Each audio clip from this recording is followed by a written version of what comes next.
You were taught that forgiveness is strength, that yielding keeps the peace, that if you are patient enough, compassionate enough, understanding enough, everything will eventually work out. And you tried to hold on to silence, to the role of the one who understands, even to wounds that were never yours to carry, just so the relationship wouldn't collapse.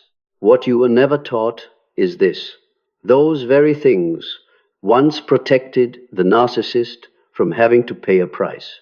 Within their structure, your compassion is not understood as love, but as access. Your endurance is not seen as maturity, but as permission.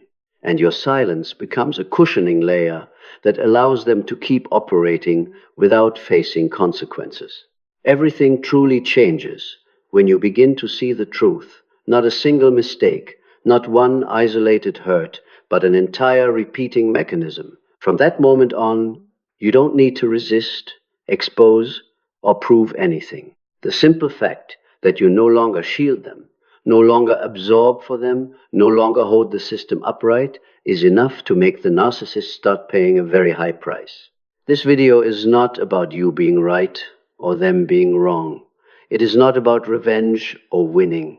It is about what happens after an empath sees the truth and withdraws, and why, from that moment forward, every action directed at you no longer reinforces their power, but quietly turns back on them, forcing them to bear the consequences you once unconsciously carried on their behalf. And here is where a crucial boundary must be reset.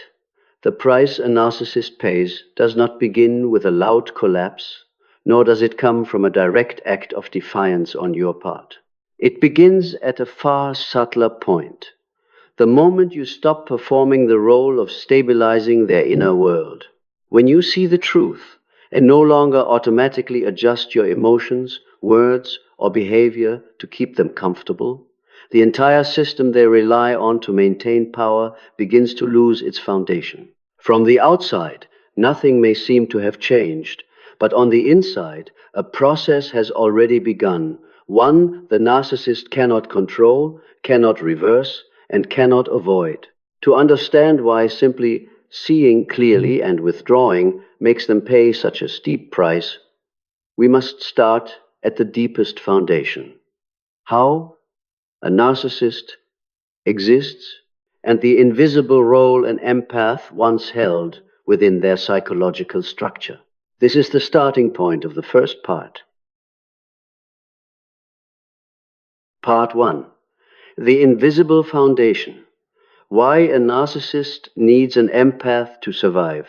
A narcissist does not exist through inner strength, no matter how much they appear to. What they call confidence, power, or control is actually sustained by a very fragile mechanism: external regulation. They need others to reflect them in order to know who they are. They need reactions to feel that they have impact.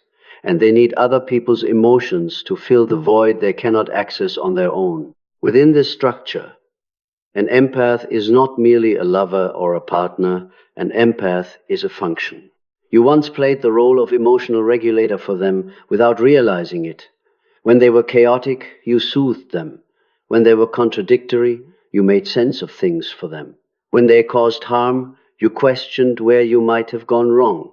Not because you were weak, but because you had the capacity to feel deeply, to connect genuinely, and to take responsibility for the shared emotional atmosphere.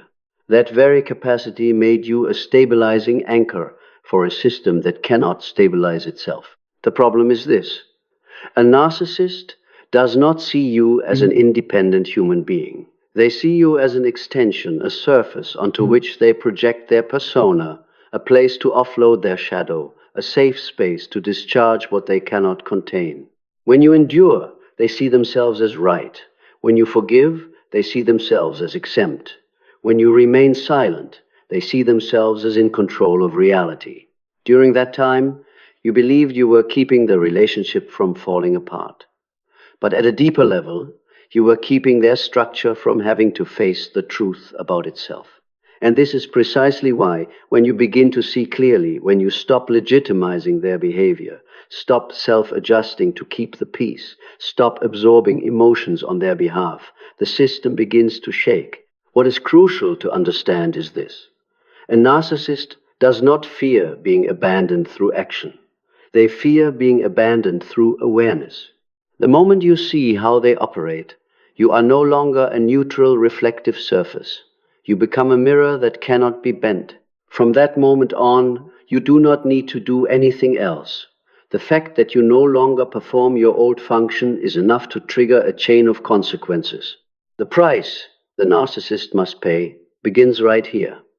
Not because you are punishing them, but because the invisible resource they relied on has withdrawn.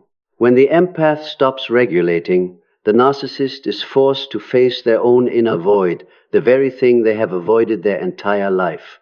And this is only the first step. From this foundation, the entire structure of power they once depended on will continue to reveal deeper and deeper cracks. Part 2.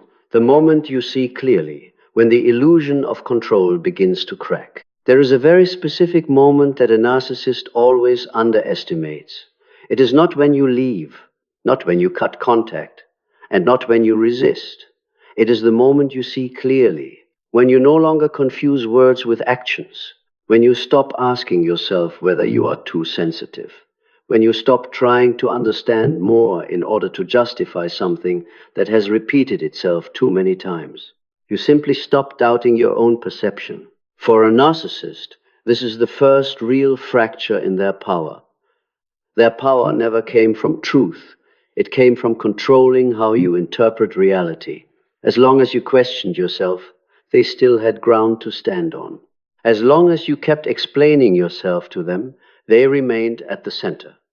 But the moment you see clearly and no longer need their validation, the illusion of control begins to crack from the inside. What matters is this. You do not need to speak that truth out loud. It is enough that you know it. Narcissists are extremely sensitive to this shift. They sense that you no longer react the way you used to, no longer automatically regulate your emotions to maintain balance, no longer get pulled into endless cycles of argument. The tactics that once worked, deflection, reversing responsibility, keeping you confused, suddenly lose their effectiveness. And this is when they begin to feel unsettled. From the narcissist's perspective, this unease is never named as fear. It is disguised as irritation, contempt, or performative indifference. But at a deeper level, it is the fear of being seen through, not because you will expose them to others, but because you are no longer someone they can shape. When you no longer need them to define what is right or wrong, they lose the power to define you, and at the same time, they lose part of their ability to define themselves. From here, the narcissist begins to pay a price in a very quiet way. They intensify their attempts at control.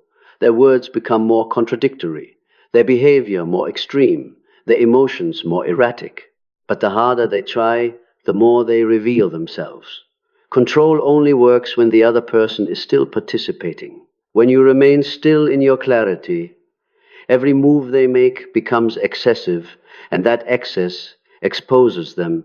Meanwhile, you begin to experience a very different shift. When you no longer have to uphold their image, your mind settles. When you no longer have to react to defend yourself, your energy returns. And this new steadiness, rather than any words or actions, becomes the boundary the narcissist cannot cross. This is when the price they pay is no longer located in the relationship, but in the fracture of their inner power. The moment you see clearly does not create immediate conflict, but it activates a process that cannot be reversed. From this point on, the narcissist can no longer control you, and when they can no longer control the one who once regulated them, they begin to lose control of themselves. This is the foundation that leads to deeper consequences, where the price they pay is no longer the loss of a relationship, but the loss of the structure they once depended on to survive. Part 3. The price begins to take shape when the narcissist loses the ability to control reality. once you have seen clearly and no longer stand in your old position. The most important thing is not what you do, but what you stop doing. You no longer explain. You no longer react out of habit. You no longer absorb emotions on their behalf. And it is precisely this subtle absence that activates the first price the narcissist must pay: the loss of control over emotional reality. A narcissist does not live in objective reality. They live in a reality sustained by other people's reactions. When you used to react, whether with pain, sadness, anger, or attempts at reconciliation, you were unconsciously helping them calibrate their inner world. Each reaction from you functioned like a confirmation signal that they still occupied a position of power. But when you stop reacting, that reality begins to lose its anchor. This creates a very specific kind of panic. Not an explosive panic, but a low-grade, simmering one. The narcissist begins to feel that everything is out of sync, even though they cannot name it. They say a familiar line, but no longer receive the same response. They use an old tactic, but the result is no longer the same. And from there, they begin to doubt not you, but their own capacity to have impact. This is a dangerous turning point. The narcissist's entire sense of power is built on the belief, I can make others feel a certain way. When that belief starts to wobble, they lose their inner anchor. Instead of turning inward, they are forced to escalate. Escalation is a survival reflex. The narcissist intensifies their behavior. Harsher words, more extreme emotions, subtler forms of control. They may shift into coldness, using silence as punishment to pull you back in. When that fails, they move to provocation, planting insecurity, or deliberately creating drama to force a reaction. If that still does not work, they perform. Remorse, fragility, half apologies, even presenting themselves as the victim. What must be seen clearly is this: escalation is not because they love you more, but because they are losing power. Each failed tactic erodes the structure of control. And when the empath no longer stands in the old position to hold that structure together, all the pressure turns back on them. At this stage, the narcissist begins to pay a very visible price: increasing inner instability. They become easily triggered, irritated by very small things, and overly reactive to neutral signals. A glance, a silence, a vague piece of information becomes enough to set off interpretation and suspicion. Not because you are doing anything, but because they can no longer self-regulate. Alongside this emerges a fear of exposure. Even though you say nothing, when you see clearly and withdraw, truth is no longer cushioned by your reactions. The narcissist begins to feel seen, not by others, but by the space you leave behind. That space functions like a mirror that cannot be distorted. And for a narcissist, nothing is more frightening than a mirror that refuses to reflect according to their will.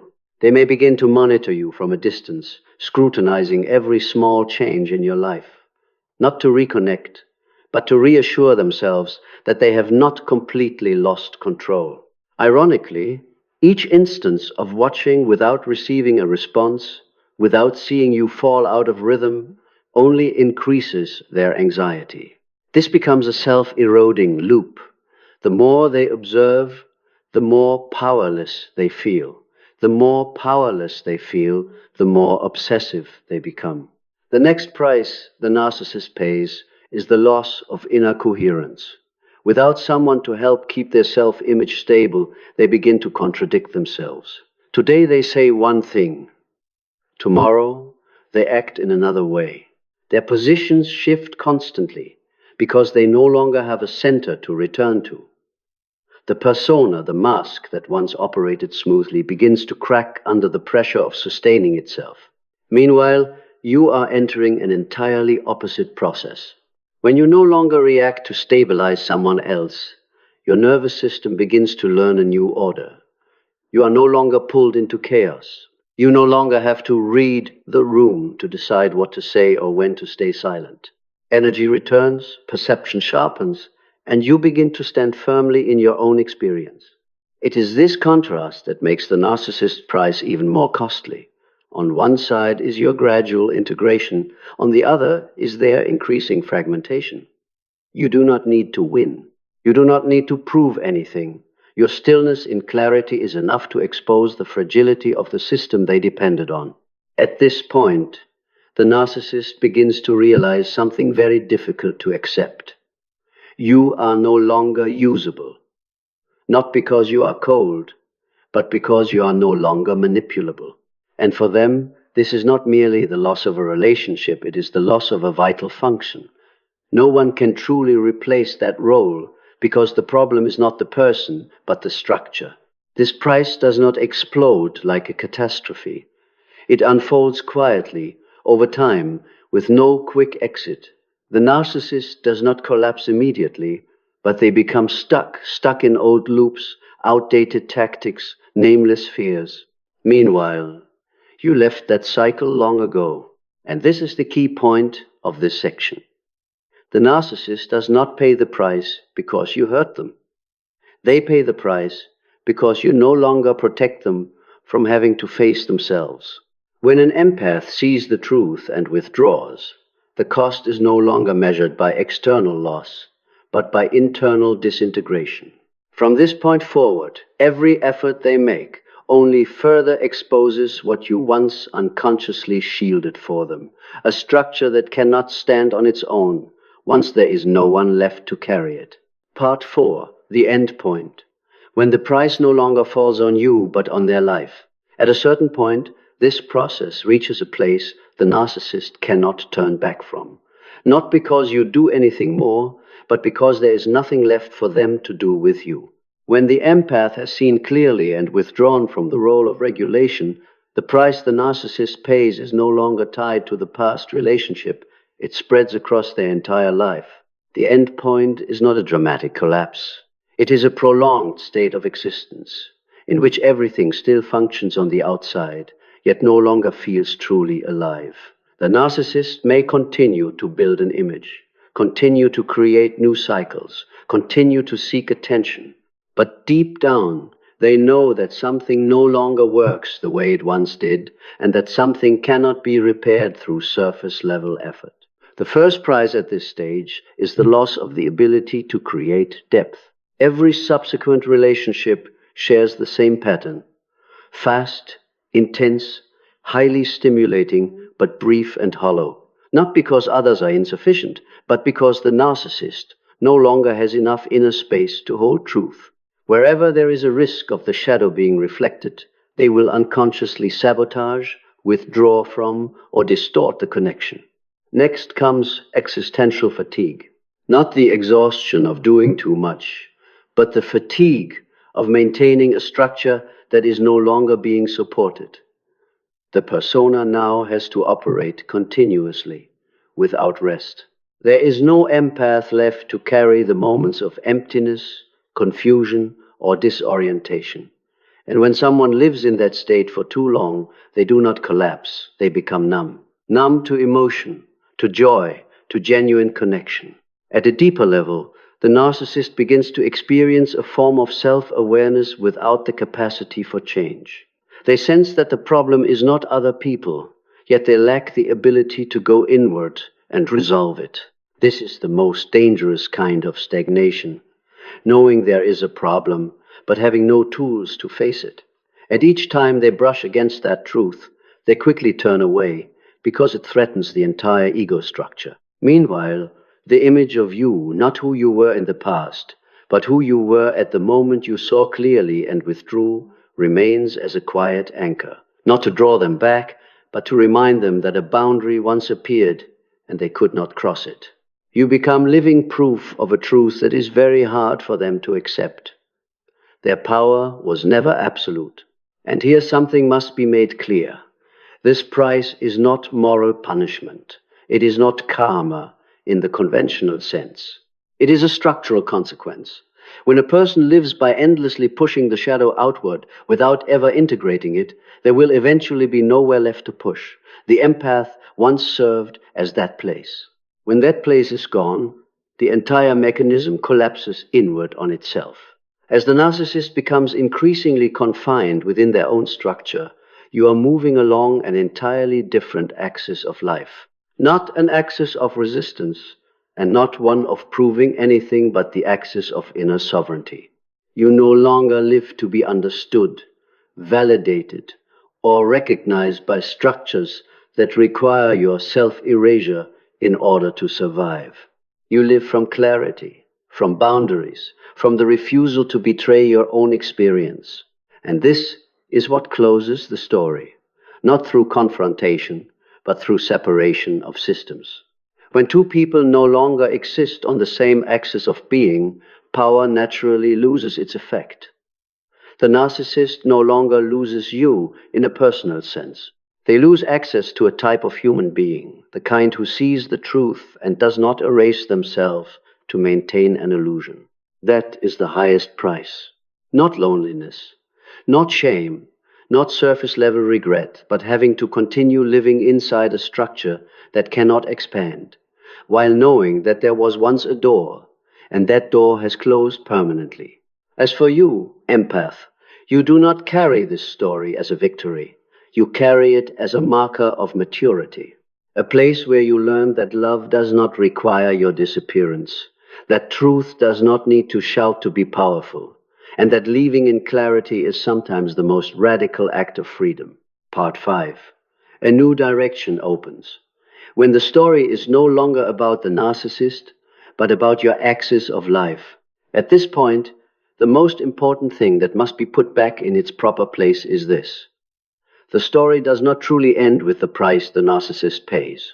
If it stopped there, you would still be standing within a reflective axis, one in which your existence is unconsciously measured by the consequences that happen to them. The deepest part of this journey only begins when your gaze fully leaves them. The new direction that opens is not living well so they will regret it, nor is it proving that you were right. It is a much quieter shift. You no longer organize your inner life around managing another person. From that moment on, the narcissist, no matter how they live or what price they pay, becomes a closed fact, no longer a center of meaning. At a deeper level, this marks a fundamental change in the empath's psychological structure. Before, you existed on a relational axis where you were constantly being pulled outward, feeling for others, thinking for them, caring for them, fixing for them. Now that energy is no longer being drained, it returns, and when it returns, it confronts you with a new and far more difficult question. Who am I when I am no longer responsible for keeping someone else stable? This is the point where many empaths initially feel emptiness. There is no more drama, no more rescuer role, no more sense of being needed. But this emptiness is not a loss. It is the space in which sovereignty is born, a life that does not require constant reaction, a self that does not need to stay tense in order to exist. The new direction, therefore, is not an immediate new relationship, but a new inner order. You begin to clearly distinguish what is your emotion and what is not yours to carry. You no longer confuse love with endurance. You no longer see silence, withdrawal, or saying no as a betrayal of your moral values. On the contrary, you begin to understand that boundaries are the highest form of mature empathy. This opens an entirely different way of living. You are no longer drawn to chaotic emotional intensity. You no longer mistake instability for depth. You begin to recognize that healthy connections often arrive in calmness, not in tension.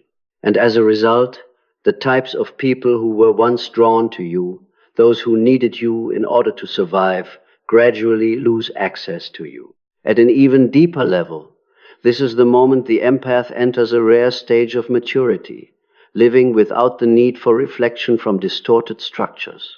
You no longer need anyone to confirm that you were right, strong, or victorious. You know.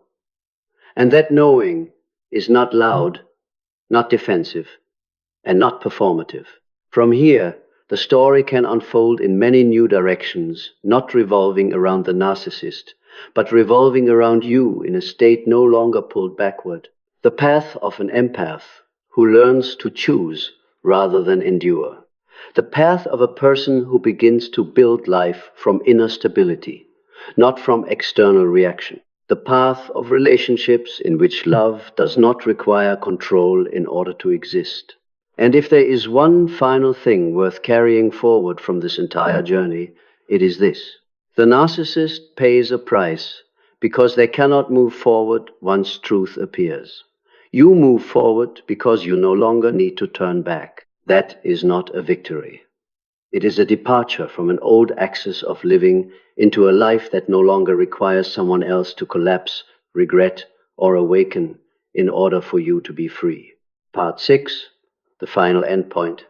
When truth does not need to win, it only needs to be lived.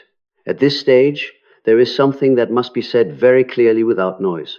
Truth does not exist to punish anyone. It does not exist to provide satisfaction when someone pays a price. Truth does only one thing: it brings to an end structures that cannot continue to exist in the light.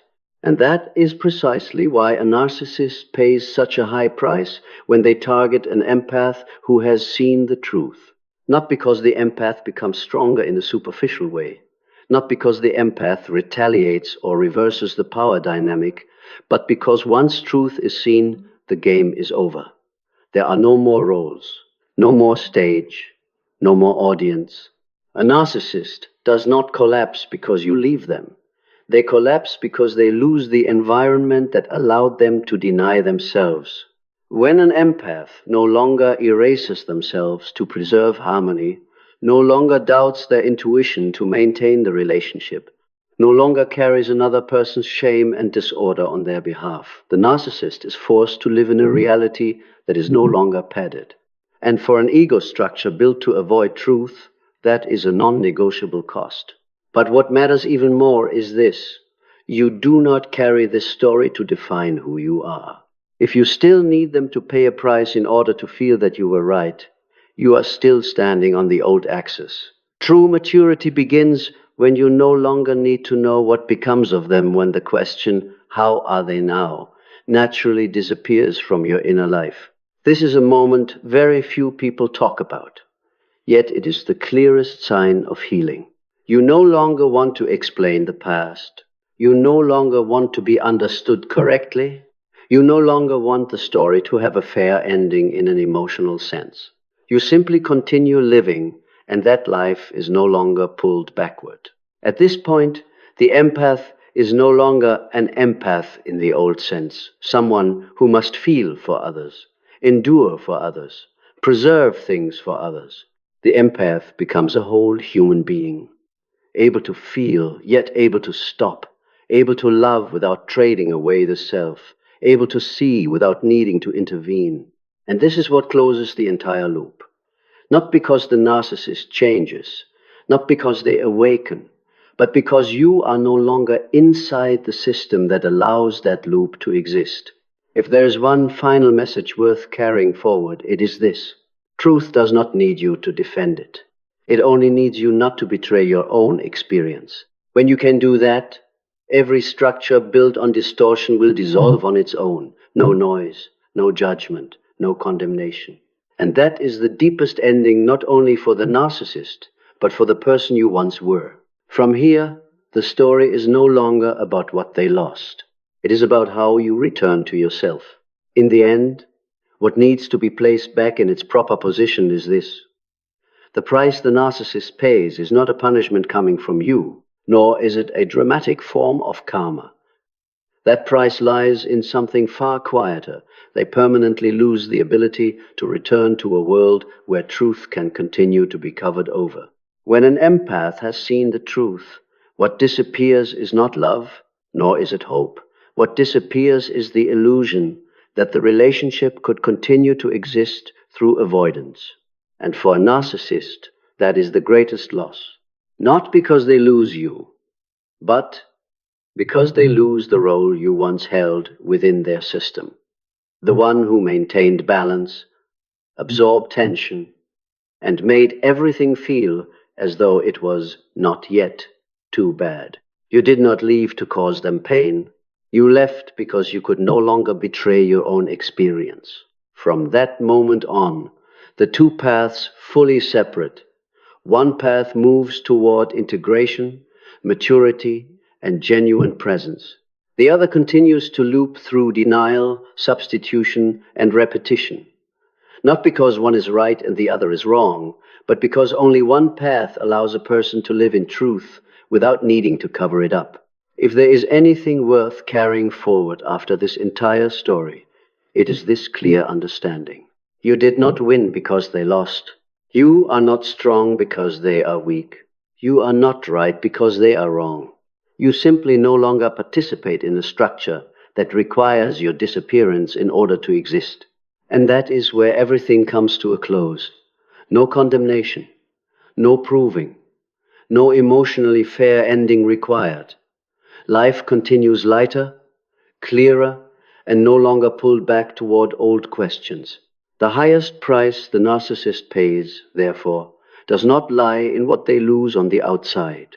It lies in the fact that they cannot enter the world you are living, in a world where truth does not need to fight in order to exist. As for you, you do not carry this story to remind yourself of how much you once suffered. You carry it as a marker, the place where you stop confusing love with self-erasure, and where, for the first time, you chose to remain with yourself whole.